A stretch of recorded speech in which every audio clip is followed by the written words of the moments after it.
Good morning, class. I hope everyone's doing well this week and getting all of their posts and reflections in, as well as having a little bit of downtime as we are progressing. I can't believe that we are already at class 5, but here we are.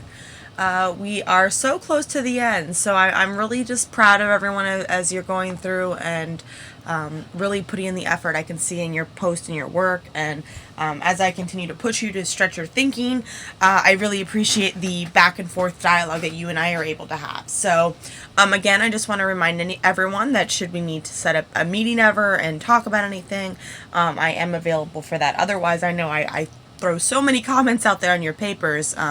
I'm not necessarily asking you to write me back, but should you want to, you're more than welcome to. But it's really just my questioning is continuing to get you to think about things. And you're certainly welcome to ask me questions back, as some of you have.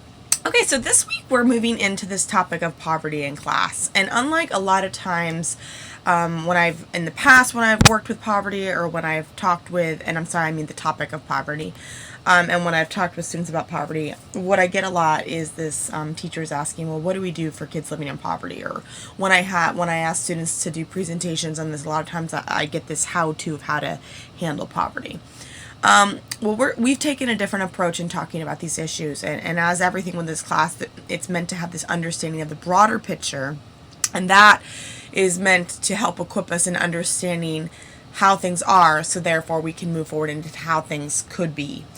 So the emphasis of this class is really pointing out the nature of poverty in this country and understanding specifically how that impacts schools. So just a couple things first here.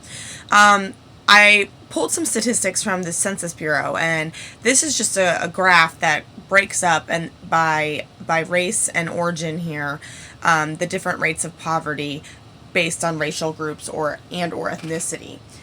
And so, as you can see, we do have a higher percentage of people of color living in poverty percentage-wise from this graph. And here's a little bit more about this. So, I'm going to start with fact 2 here, and I'll go back to fact 1. In 2013, the poverty rate right now is saying that it's 14.5%. Now, apparently it's down from 15% in 2012. But that's still a pretty significant number here, 14.5%. And of that, racially, the highest national poverty rates were for American Indians and Alaska Natives, and then for blacks or African Americans. Followed by that, we have Native Hawaiians or other Pacific Islanders.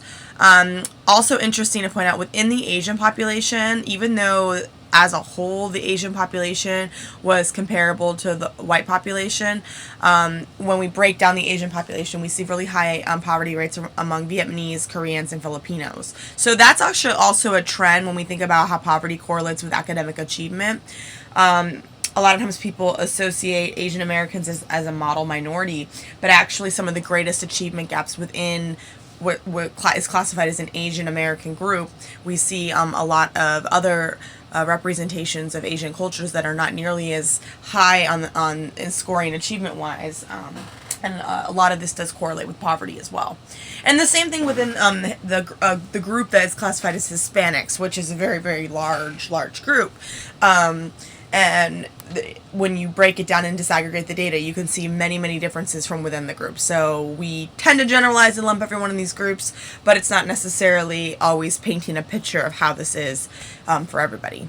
I think what's really important to notice, though, and I'll come back to this first gap, is that in the U.S., and the exact statistic is 19.9%, but about 20% of children are living in poverty, which is the highest rate of poverty for children living in a developed nation.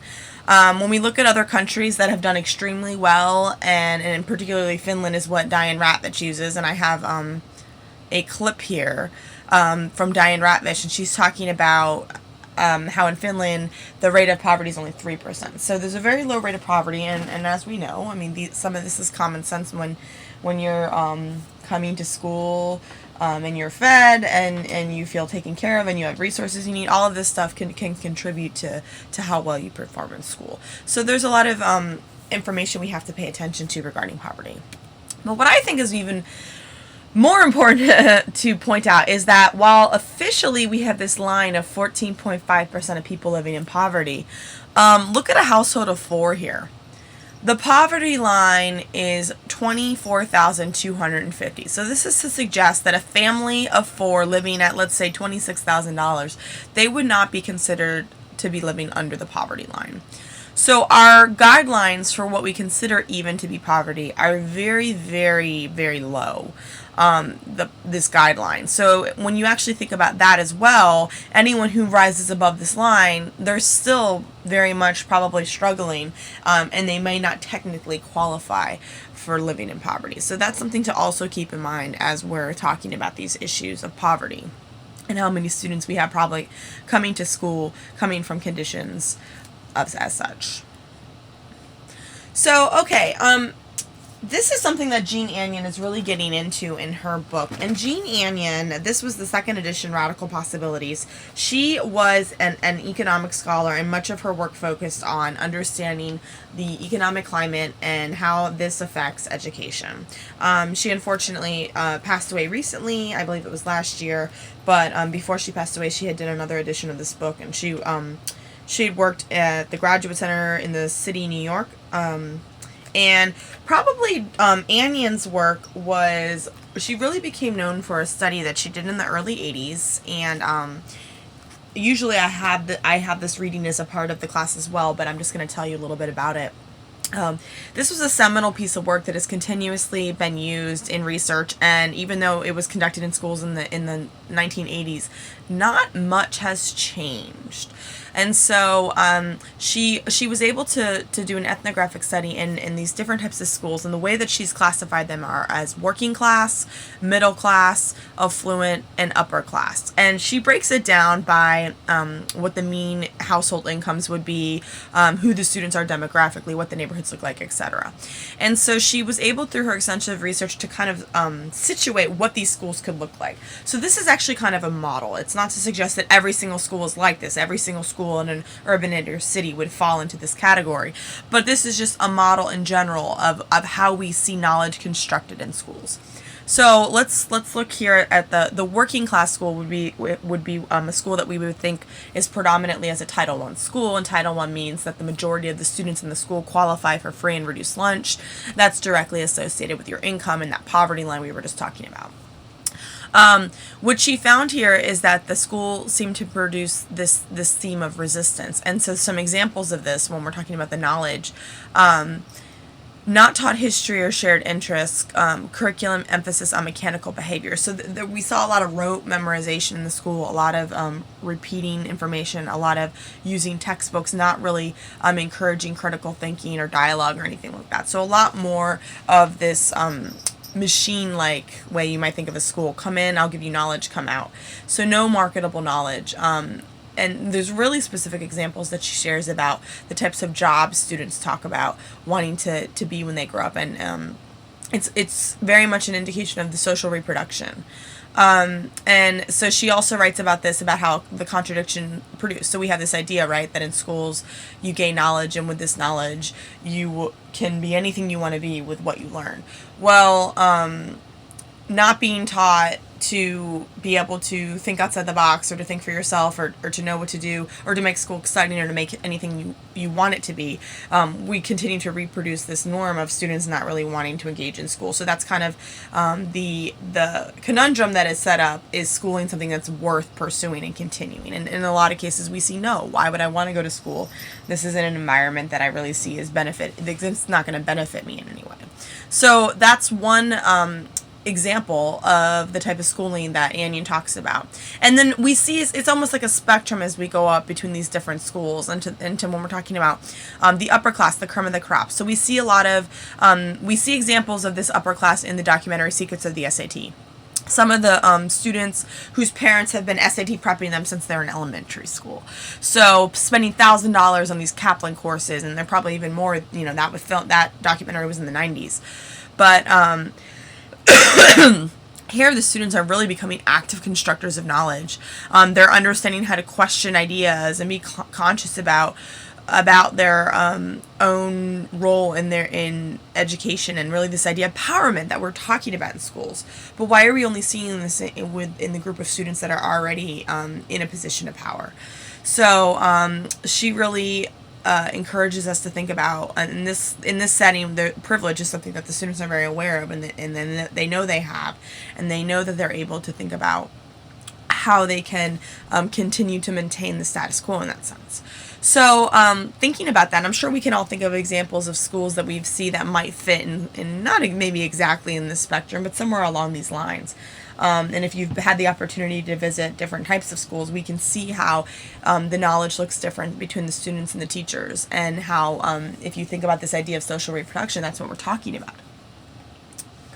So in Annion's text, aside from the studies she's done in research, she's also an expert in economics, and she really has spent time, and I know we only read the beginning of it, but she's really spent time talking about how the structure of how the system is set up continues to essentially keep people in their place. So really talking about how politics and economics go hand in hand, and how the economic is political, and how this influences the ability of families to have this idea that we have of social mobility. Is that really something that's even possible? And that's what she's questioning. Okay. So if we can think about the larger picture, okay, so again, think big, think systemic here. Is it possible that the system, the way that it's set up right now, is not benefiting those who are living in poverty?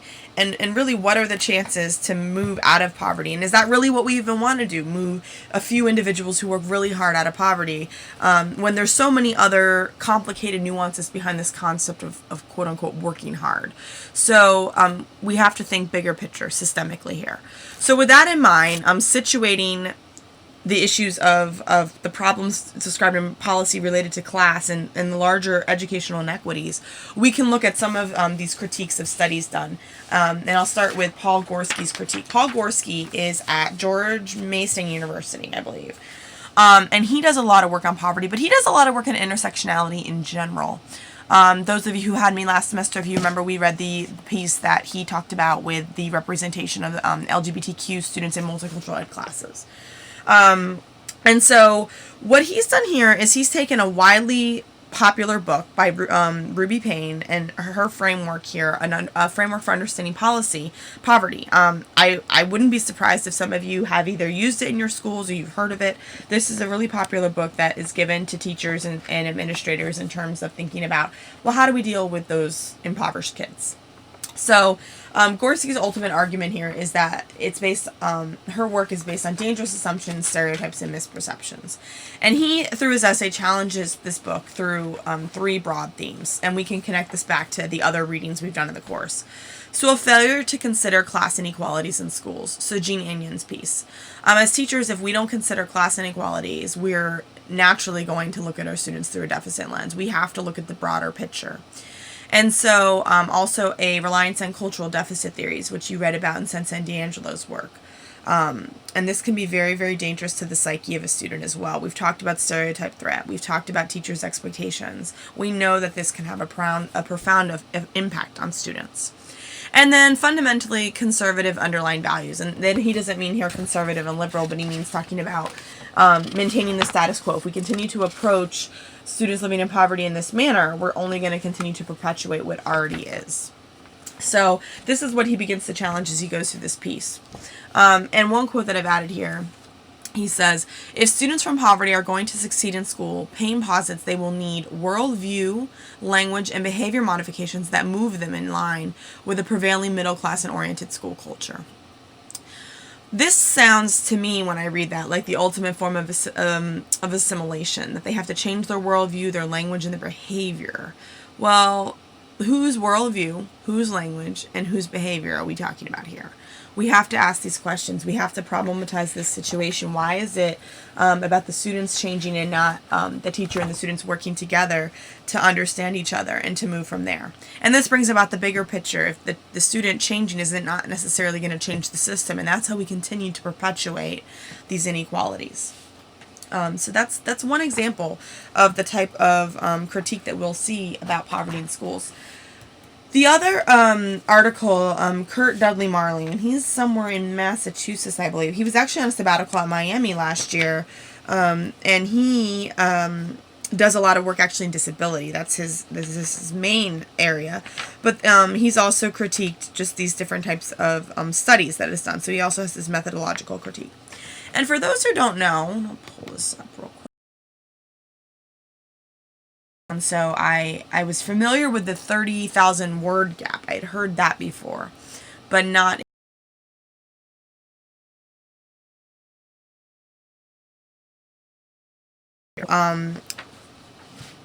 students coming from impoverished communities have this huge word gap, and 30,000 words specifically, and there we go. Their research comes out of Rice University, and here we go. Or sorry, 30 million word gap. And they've been publishing this research since the 1990s, and it's heavily used in Department of Education resources and just in everything. But what he points out in the study is the sample size, the amount of students that that this extreme assumption has been based on, and all the different biases that really can impact the legitimacy of this study, but yet it's been taken as really solid research and used and continues to play a critical role in how we think about students. So you can read a little bit more about the actual study here. I've included a couple links. But what Dudley, Marley, and Lucas here are asking us to think about is, well, what other assets are students bringing to the classroom that might not be this master language that we're speaking about? So this is he problematizes why we would take this study and situate so many policies and ed research around it without really thinking about all the biases inherently at play here, the same way that Gorski is doing with pain. Now, what's important to note is that neither of these authors, Gorski nor Dudley and Lucas, are suggesting that we don't need to teach our students essential skills or anything like that. And in fact, Paul Gorski speaks about Lisa Delpit's work, where she problematizes the bigger picture and how we need to teach students about that and think about oppression and inequality, but also give them and she uses quote unquote the master's tools so that they can be successful. So it's kind of navigating these spaces, which some people disagree with that argument, other people accept that argument. Regardless, the point of the matter is being aware of all of these different factors at play and how they're influencing your students. If you think back to the last class lecture, we talked about the queer cultural capital, but within that, I talked a little bit about Yazzo's framework of cultural capital, and she talks about all of these different assets that students bring. So how can we capitalize on those assets and work with students to be empowered, still teaching them what we need to, but also allowing them to bring their strengths to the classroom as well, and work in a collective manner to progress and to learn and to contribute to each other, essentially. So that's what these authors are really getting at. So as you're going through this week and thinking about these studies, I want you to try to focus on really what their argument is and thinking bigger picture. So I know it's really easy for us to really look in our own frame and our own world, but think bigger picture here. That's what we're looking at, especially when we're talking about class and poverty in these settings. Okay. Lastly, so we have 1 week of class left, 2 classes, and so for class 6 we are kind of combining together some issues talking about students with immigration, and then just with that comes language and dialect. So Patel's excerpt, it's from her text, Youth at the Border, published in 2013, from an ethnographic study that she's done about immigrant youth. Also, we're going to talk about language in terms of labeling. We've kind of gotten into this a little bit, but we're going to talk more specifically, and that's what this article by Davis is about, minorities versus minority groups, and thinking about this idea of labeling. Even as I'm talking today and talking about impoverished groups, I'm labeling and lumping groups, and like we need to problematize how easily we do that and how much more complexity exists within these groups. And then lastly, Christensen's piece it's a real short piece about talking about standard English in the classroom. So those pieces, the reading itself is pretty short, and there's only one documentary, Do You Speak American? And that's going to talk about dialect in this country. And then for next week, our last class then is going to put everything together regarding intersectionality and positionality. And I'm going to give a specific lecture just talking about these concepts. And so those will be our last 2 main classes before we actually have our meeting at the end.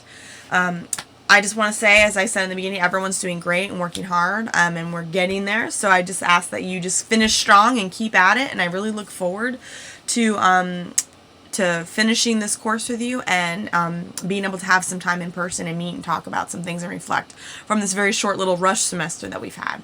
So as always, if you need anything, just shoot me an email and I will be in touch. Good luck, everyone.